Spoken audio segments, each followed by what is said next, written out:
Flyers, and happy Women's History Month. I know, Women's History Month is in March. This is April, but I reserve the right to celebrate it anyway. It is absolutely wonderful to celebrate the divine feminine, a spirit whose strength and maternal wisdom is on the rise, and we will all be better for it as it finds its balance with the far too dominant testosterone that runs our world today. So we celebrate our women. We have a new studio. I'm not sure if it's colorfully groovy or way over the top, but it's the one we have today, so we'll fly with it and see how it feels. For those of you joining our channel for the first time, my name is Clay, and I'm happy to bring our 8th Fly Deep, Rise Above video post. Today, we'll fly deep into the space that fills our world, and then rise above the Denman Park area of San Antonio in a twisting, camera-aggressive flight over this northwest area of the city.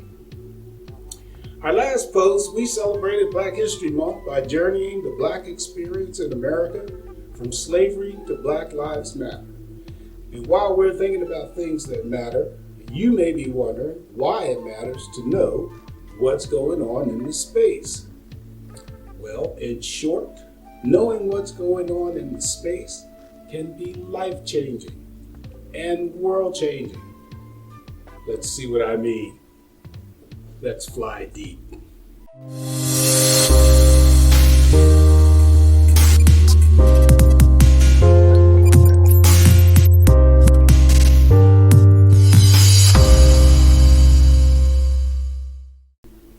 In past posts, we've been diving deep into the quantum world, the world of the tiniest things we can see.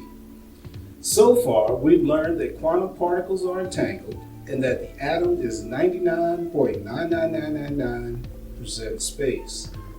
The remaining 0.00001% is what we call physical matter.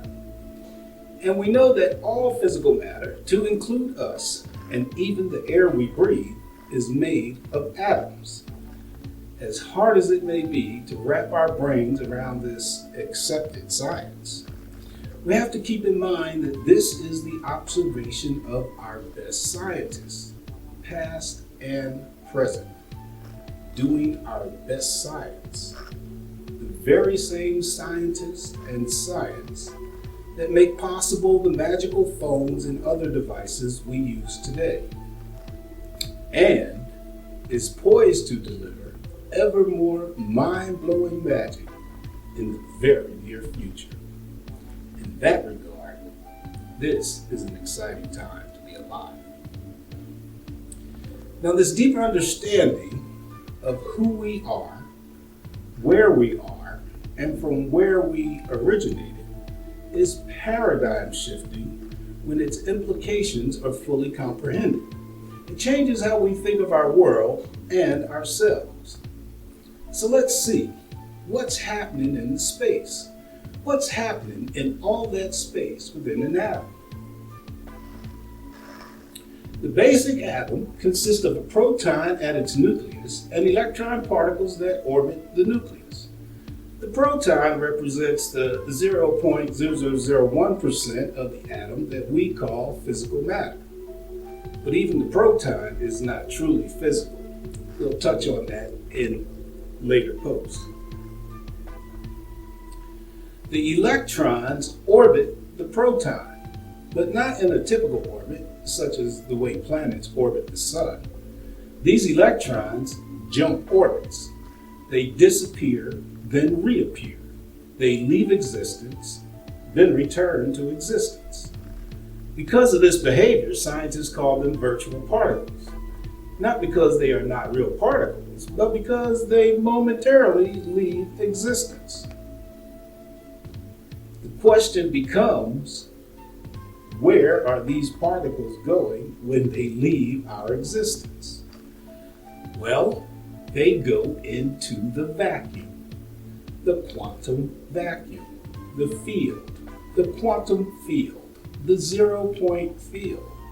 There are many names for this energy field, but they all refer to the place from which space-time and all that we see emerges.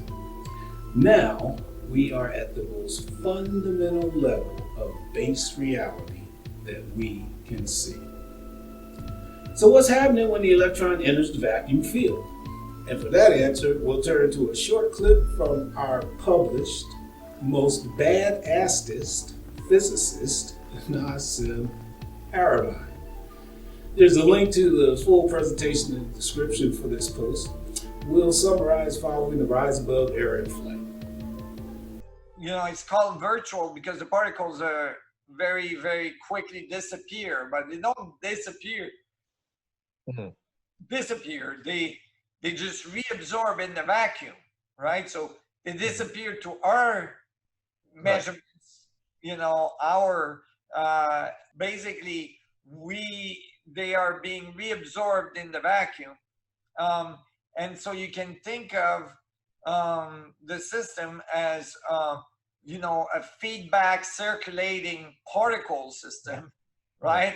Where the space particle, like the Dalai Lama calls them, would be, or at least the Buddhists call them, are actually circulating in and out of the system, exchanging information between the outside and the inside of the volume of the system. So, the result is our reality. And if you don't know, now you know. That's it for this post Fly Deep. Let's rise above. This post flight is another winding adventure over an apartment complex and into Denman Park on the northwest side of San Antonio. It features some aggressive camera movement and my first shot at using animation effects. The music, much like the flight, moves from quirky to melodic to happy. If you hear a song you like, you can use the soundtrack credits at the end of the video to Google the artist. I list the audio tracks in the order in which they're played. Enjoy the flight. We'll close out on the other side. Come, fly with me.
Hope you enjoyed this video post. If so, don't forget to hit the notification bell and or subscribe button below the video to be notified of future posts. It appears that the electrons that orbit the proton of the atom are disappearing into and updating the vacuum field on what's happening on the outside. This is happening at speeds that are instantaneous to our perception. That would mean the vacuum knows when the sparrow falls from the tree. We also know the vacuum is omnipotent. It is infinite energy. And we know the vacuum is omnipresent. It's everywhere, including inside of us. And if atoms are the building blocks of all we see, then everything is talking. Nothing is dead. It's all alive. Yeah, it's like that. In the next post, we'll look further into the vacuum, a little on how we came to discover it, and also how we are poised to use this knowledge to literally change our world. In the meantime, beautiful people, let's continue to take care of ourselves and our families. Until next time, peace, love, power to the people, and may the vacuum be with you. Namaste.